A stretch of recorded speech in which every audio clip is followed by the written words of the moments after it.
अस्सलामुअलैकुम, मैं अफसर मैसूरी। नाजरीन इकराम, 15 जनवरी A to Z news Mysore. Beef पर हुकूमती पाबंदी, इतनी बेचैनी व परेशानी क्यों?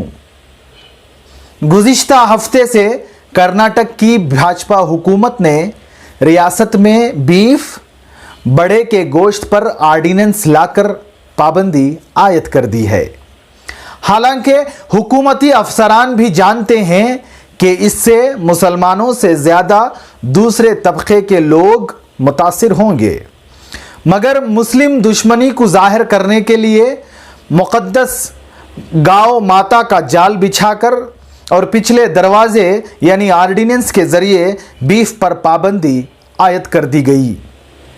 बड़े जानवरों को ख़रीदने, ट्रांसपोर्ट करने, ज़ुबाह और गोश्त की फ़रोख्त पर पाबंदी आयद कर दी गई है, जिससे हज़ारों गोश्त के कारोबारी घरानों पर माशी तौर पर भारी मुनफ़ी असर हुआ, जिसके लिए ये कारोबारी तैयार नहीं थे।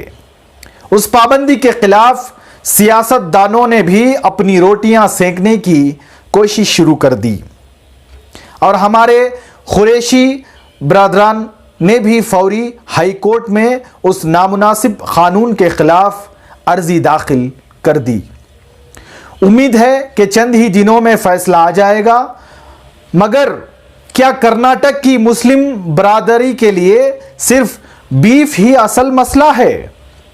क्या हमारे रियासती मसाइल हल हो चुके? इतनी बेखरारी, इतनी बेचैनी क्यों? हमारी लाखों करोड़ों की औकाफ की ज़मीन पर गैरों और ख़ुद अपने कब्ज़ा जमाए बैठे हैं, उसको आज़ाद कराने की फ़िक्र नहीं। हमारी मिल्लत की लाखों बिन बिहाई लड़कियां जहेज़ की खातिर अपनी उम्र में निकाह के इंतज़ार में गुजार रहे हैं, उसकी किसी को फ़िक्र नहीं। हमारी कौम के हज़ारों नौजवान जेलों में बेकसूर बंद हैं, उनको आज़ाद कराने की किसी को फ़िक्र नहीं। हमारी मिल्लत की लड़कियां मोहब्बत के नाम पर, दोस्ती के नाम पर गैर मज़हब के नौजवानों से दोस्ती करके मोहब्बत की आड़ में अपना दीन व ईमान व इज़्ज़त गंवा चुकी हैं, उसकी किसी को फ़िक्र नहीं। मंदिरों में हमारी बुरख़े पोश ख़वातीन इलाज व मुआलजा के नाम पर बातिल खुदाओं के दर पर अपना माथा टेक कर खुद को और अपने बच्चों का ईमान गारत कर रही हैं, इसको रोकने की किसी को फिक्र नहीं। ना हमारे दानिश्वरों को, ना हमारी समाजी वर्करों को और ना नाम निहाद सियासी रहबरों को। हमारे नौजवानों के अखलाक का तो हमारे मोहल्ले ही गवाह हैं। हमारे मोहल्ले के रास्ते राहगीरों के लिए तंग कर दिए जाते हैं। हमारी दुकानों का आधा सामान रास्ते पर कब्जा जमाए हुए होता है। बात करने पर हमारे नौजवान मारने मरने पर उतर आते हैं। हमको हमारी सवारियां रास्तों में पार्क करने की तमीज़ नहीं। हमारे कारोबार में झूठ है, हमारे लेन देन में इंसाफ नहीं रहा, हमारे नौजवान और बुजुर्गों की नज़रें पाक नहीं रही।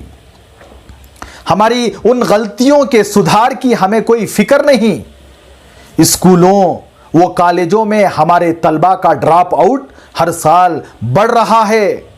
हमारे तालीमी इदारे बहुत सुस्त रफ्तार से बढ़ रहे हैं। हर तरफ करप्शन है, किसी को सुधार की कोई फिक्र नहीं। फिक्र है तो बस बीफ की, बड़े के गोश्त की, पेट के जहन्नम के भरने की। बड़े का गोश्त इतने बरसों खाकर हमने अब तक क्या हासिल कर लिया? हुकूमत को चोट देने का एक ही तरीक़ा है, वो ये कि हमें राजदाराना तौर पर 2 साल तक बीफ खरीदना, खाना और फ़रोख्त करना बंद कर देना चाहिए। फिर देखें हुकूमत का ऊंट किस तरह पहाड़ के नीचे आता है।